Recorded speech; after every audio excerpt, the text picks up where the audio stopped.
കുട്ടിക്കൽ ദുരന്തത്തിൽപ്പെട്ട ഇരയോട് സഹകരണ ബാങ്കിന്റെ ക്രൂരത. ഇരയ്ക്ക് ജപ്തി നോട്ടീസ് നൽകിയെന്ന് മാത്രവുമല്ല, അദാലത്തിന് എത്തിയപ്പോൾ അധിക്ഷേപിച്ചതായും ദുരന്തത്തിന് ഇരയായ മോഹനൻ ന്യൂസ് 18നോട് പറഞ്ഞു.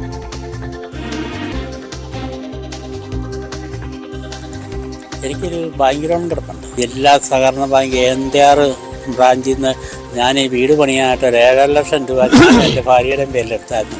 അപ്പോൾ ഭാര്യയുള്ള സമയത്ത് തന്നെ ഒരു 2.5 ലക്ഷം രൂപ ഭാര്യയുടെ പേരിലുണ്ടായിരുന്ന പൈസ അടച്ചു തീർത്തു. അപ്പോൾ എൻ്റെ പേരിലുണ്ടായിരുന്ന 5 ലക്ഷം രൂപ അടയ്ക്കാൻ സാധിച്ചില്ലായിരുന്നു. അപ്പോൾ ആ ലോണിങ്ങനെ ഇന്നും നിലവിൽ നിലനിൽക്കുകയാണ്. അപ്പോൾ ആ ബാങ്കുകാർ അങ്ങനെ ഇരിക്കുമ്പോൾ എനിക്ക് ജപ്തി നോട്ടീസൊക്കെ ഇട്ടു. എപ്പോഴും പറഞ്ഞ ഭീഷണിപ്പെടുത്തിക്കൊണ്ട് കഴിഞ്ഞ ഇടയ്ക്ക് തിരുവനന്തപുരത്ത് നിന്ന് ഒരാൾ ബാങ്കിൻ്റെ ഔദ്യോഗികമായ ഒരാൾ വന്ന് എന്നോട് പറഞ്ഞ് പൈസ അടയ്ക്കണം. ഞാൻ പറഞ്ഞപ്പോൾ കഴിയുന്നതിന് വലിയ ബുദ്ധിമുട്ടില്ല, കഴിഞ്ഞു പോകുന്നത് തന്നെ. അപ്പോൾ എന്നെക്കൊണ്ട് ഇത്രയും പൈസ ഒന്നും ഇത്രയും നല്ല പൈസ അടയ്ക്കാൻ പറ്റുകയില്ല. അന്ന് എന്നോട് ബാങ്ക് എനിക്കൊരു പരിഗണന തന്നിട്ടുണ്ട്. 1 ലക്ഷം രൂപ അടയ്ക്കുകയാണെങ്കിൽ ഈ ലോൺ എഴുതി മാറ്റിക്കള എന്ന് വെച്ചാൽ പട്ടയക്കള്ളസ് ആധാരം തിരിച്ചു തന്നേക്കാമെന്ന് എന്നോട് അന്നിരുന്നൊരു മാനേജർ എന്നെ വിളിച്ച് പറഞ്ഞായിരുന്നു. അന്നേരം എനിക്ക് എൻ്റെ സാഹചര്യത്തിൽ എൻ്റെ പൈസ ഉണ്ടാകുകയില്ല. ഞാൻ വാങ്ങിയെന്ന് പറഞ്ഞു, സാറേ എൻ്റെ പൈസ ഉണ്ടാകില്ല, ഇത്രയും പൈസ അടയ്ക്കാനായിട്ട് എൻ്റെ പൈസ 1 രൂപ പോലും എൻ്റെ ഉണ്ടാകില്ലാത്ത സാഹചര്യമാണല്ലെന്ന് പറഞ്ഞു. അങ്ങനെ പറഞ്ഞ് പോന്നു. അപ്പോൾ ആ സ്കീം അവർ ക്യാൻസലും ചെയ്തെന്ന് എന്നോട് പിന്നെ അത് കഴിഞ്ഞ് അന്വേഷണം പറഞ്ഞിരിക്കുന്നത്. ഇപ്പം ഈ കഴിഞ്ഞ ഇടയ്ക്ക് എന്നെ തിരുവനന്തപുരത്ത് വന്ന് റീജിയണൽ മാനേജർ വന്നിച്ച് പറഞ്ഞു, സംഗതി അടയ്ക്കണോ അല്ലെങ്കിൽ പുള്ളി ഇത് ഭൂമി അറ്റാക്ക് ചെയ്യുമെന്ന് പറഞ്ഞു. ഞാൻ അറ്റാക്ക് ചെയ്ത് ബാങ്കിന് വേണ്ടി ഞാൻ തന്നേക്കുന്നത്. എനിക്ക് ഭൂമിയോട് ഇനി താല്പര്യമില്ല, എനിക്ക് ഭൂമിയും വേണ്ട, നിങ്ങൾ അറ്റാക്ക് ചെയ്തു വിട്ടോളാമെന്നും പറഞ്ഞു. അങ്ങനെ പറഞ്ഞാൽ കഴിഞ്ഞ ദിവസം എന്നെ ബാങ്കിലേക്ക് വിളിച്ച് ബാങ്കിന് അദാലത്ത് മുണ്ടക്കയത്ത് സഹകരണ ബാങ്കിൻ്റെ ഓഡിറ്റോറിയത്തിൽ വെച്ചിട്ട് അദാലത്ത് നടക്കുന്നുണ്ട്. അദാലത്തിൽ പങ്കെടുത്തു. നമുക്കതിനകത്ത് എന്തെങ്കിലും മാറ്റം വരുമോ എന്ന് നോക്കാമെന്ന് ഇപ്പം ഇവിടെ നിലവിലുള്ള മാനേജർ എന്നോട് പറഞ്ഞിരുന്നു.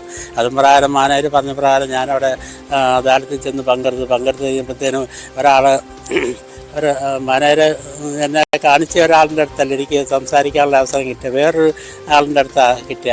തീർപ്പ് കൽപ്പിക്കുന്ന മാനേജരുടെ അടുത്ത് അങ്ങേരുടെ അടുത്ത് പറഞ്ഞു കഴിഞ്ഞപ്പോഴത്തേനും എൻ്റെ ഭാര്യ മരിച്ചു പോയെന്ന് പറഞ്ഞപ്പോൾ പറഞ്ഞു, അതിനോട് ഇയാൾക്കൊരു ഭാര്യ പെണ്ണ് കെട്ടാൻ മേലെന്ന് ചോദിച്ചു. അങ്ങനെ ചോദിച്ചു. കാരണം എന്നാന്ന് വെച്ചാൽ ഞാൻ മനസ്സിലാക്കിയ എൻ്റെ വേദന എന്നാന്നുള്ളത് അങ്ങേര് മനസ്സിലാക്കിയിട്ടില്ല. അതായിരിക്കാമെന്ന് എനിക്ക് തോന്നി. കാരണം ഈ സാഹചര്യമാണെന്നുള്ളത് അങ്ങേർക്ക് അറിയത്തില്ല. അപ്പം ഈ സാഹചര്യം ഞാൻ പറഞ്ഞു മനസ്സിലാക്കിയത് മറ്റേ ഒരാളിനോടാണ് പറഞ്ഞത്. അപ്പം അങ്ങേരിങ്ങനെ പറഞ്ഞു കഴിഞ്ഞപ്പോൾ അതാണെന്നുള്ള എൻ്റെ ഒരു തോന്നൽ ഞാനിങ്ങനെ, അല്ലെങ്കിൽ ഇത് ഇങ്ങനെയുള്ള സാഹചര്യം ആരും അങ്ങനെ പറയാൻ വഴിയില്ല. അങ്ങനത്തെ പേരെനിക്കറിയത്തില്ല. പുള്ളി ഈ ലോണിൻ്റെ ഒക്കെ തീർപ്പ് കൽപ്പിക്കുന്ന ഒരു ആൾ തന്നെയാണ്. ഇപ്പം നമ്മുടെ ലോണിൽ മുണ്ടക്കയം സഹകരണ ബാങ്ക് ഓഡിറ്റോറിയത്തിൽ വെച്ചാണ് ഇത് നടക്കുന്നത്, അദാലത്ത് നടന്നത്. അവിടെ വെച്ചാണ് ഇങ്ങനെ ചോദിച്ചതിനോട് പറഞ്ഞത്. എന്നോട് ആയിട്ട് കൊണ്ട് മറ്റേ പറഞ്ഞും വേറൊരു ബാങ്കിൻ്റെ ഒരു ഉദ്യോഗസ്ഥൻ ഒരാളാണ് അങ്ങേരോട് ഇങ്ങനെ പറഞ്ഞു ഭാര്യ മരിച്ചു പോയെന്ന്. ഇപ്പം അതിനോട് അയക്കൊരു പെണ്ണ് കെട്ടാൻ വരാമെന്ന് ചോദിച്ചു. അപ്പം എനിക്ക് തോന്നിയിരിക്കുക ഈ വേറൊരു എൻ്റെ സാഹചര്യ വിഷമം എന്നാന്ന് അങ്ങേർക്ക് അറിയത്തില്ല. അപ്പം ആ ഒരു ഇത് വെച്ചായിരിക്കും അങ്ങേര് സംസാരിക്കുന്നത് ഞാനങ്ങ് മനസ്സിലാക്കി. ആദ്യം എനിക്ക് വേണ്ടി സഹായം ചെയ്യാമെന്ന് ഇപ്പം എന്തായാലും ഉള്ളൊരു മാനേജരാണ്.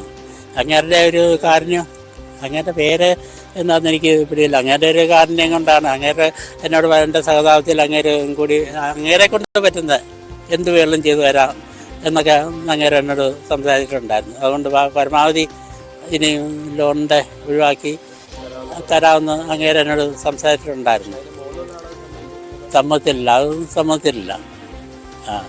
അങ്ങനെ ആകെ ഒരു പ്രശ്നമാണ് ബാങ്കിൻ്റെ ഒരു പ്രശ്നം. എനിക്ക് ഇപ്പം ജില്ലാ സഹകരണ ബാങ്ക് NTR ബ്രാഞ്ചാണ്. അവിടെ നിന്നാണ് ലോൺ എടുത്തേക്കുന്നത്. അത് അടയ്ക്കാൻ മാർഗമൊന്നുമില്ല, അത് അടയ്ക്കാൻ നടപടിയില്ല. അവർ ഈ ഭൂമി ഈട് വെച്ചാൽ എടുത്തേക്കുന്നത്. അതെല്ലാം അവർ എന്നാ ചെയ്തോട്ടെന്നുള്ളൊരു കാഴ്ചപ്പാടാണ്. കാരണം എനിക്ക് ഇനി അതിനോട് താല്പര്യം. ഒരാളും മരിച്ചു പോയി. അന്നെന്ന് പറയുമ്പോഴത്തേക്ക് ഈ ഇതുകൊണ്ടൊക്കെ ഇവിടെ കടയുണ്ടായിരുന്നു. കടയൊക്കെ നടത്തിയൊക്കെയാണ് നമ്മൾ കാര്യങ്ങൾ നടത്തി. കടയുണ്ടായിരുന്നു, 2-3 കന്നാലി വളർത്തി ഇങ്ങനെയൊക്കെ ഉപജീവനമാർഗം പോകുമായിരുന്നു.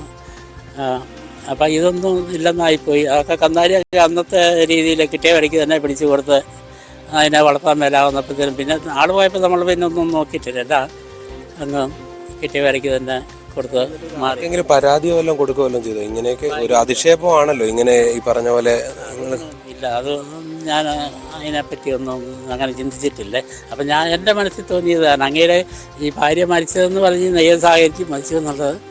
സർക്കാരുകളുടെയൊക്കെ ഒരു വലിയ സഹായം സ്വാഭാവികമായിട്ട് അവരെല്ലാം പറയാറുണ്ടല്ലോ, ഈ ഉരുൾപൊട്ടൽ ഇങ്ങനെയുള്ള അവരുടെ കടങ്ങളൊക്കെ എഴുതി തള്ളുമെന്നൊക്കെ പറയാറുണ്ട്. അതൊന്നും നമുക്ക് പക്ഷേ ഫലത്തിൽ കിട്ടുന്നില്ല. കടം എനിക്ക് എഴുതി തള്ളിയിട്ടില്ല, അല്ലാതെ സർക്കാരിൻ്റെ ധനസഹായം എനിക്ക് തന്നിട്ടുണ്ട്. എത്ര ലക്ഷം? 4.5 ലക്ഷം. 4 ലക്ഷം രൂപ വീട് വെക്കുന്നതിന് വേണ്ടി തന്നിട്ടുണ്ട്, 4 ലക്ഷം രൂപ.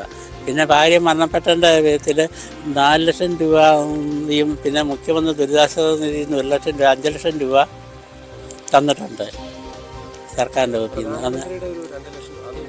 ഇല്ല, ഒന്നും കിട്ടിയിട്ടില്ല.